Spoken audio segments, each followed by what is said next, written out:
നീറിടും എന്നൊമ്പരം.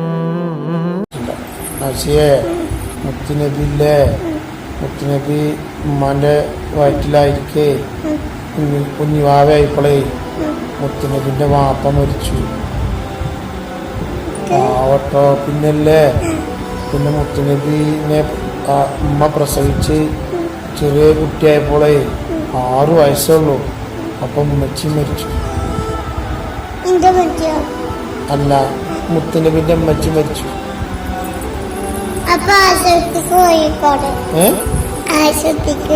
ആശുപത്രിക്ക് പോയില്ലേ?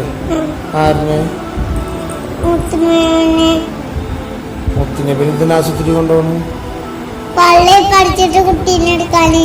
അതന്നെ പ്രസവിച്ചിട്ട് 6 വയസ്സായപ്പോ ഉമ്മച്ചി മരിച്ചതേ.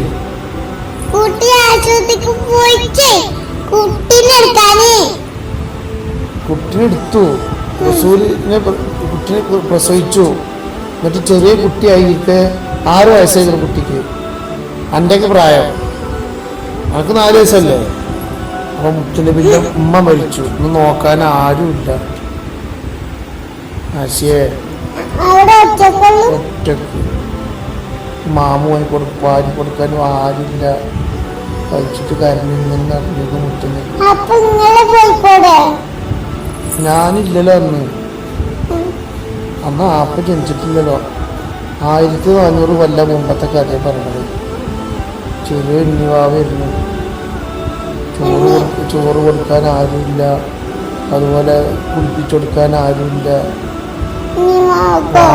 വാപ്പിയും മരിച്ചു, ഉമ്മയും മരിച്ചു. മുത്തുനബി സല്ലല്ലാഹു അലൈഹി വസല്ലം നമ്മുടെ നബിക്ക്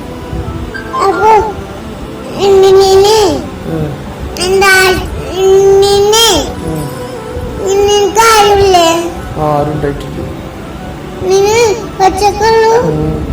ഉമ്മച്ചി മരിച്ചു. ഉമ്മച്ചി മരിച്ചു. ചെറുപ്പത്തിൽ ആപ്പി മരിച്ചു. മുത്തുനബി കരയാൻ കേട്ടോ.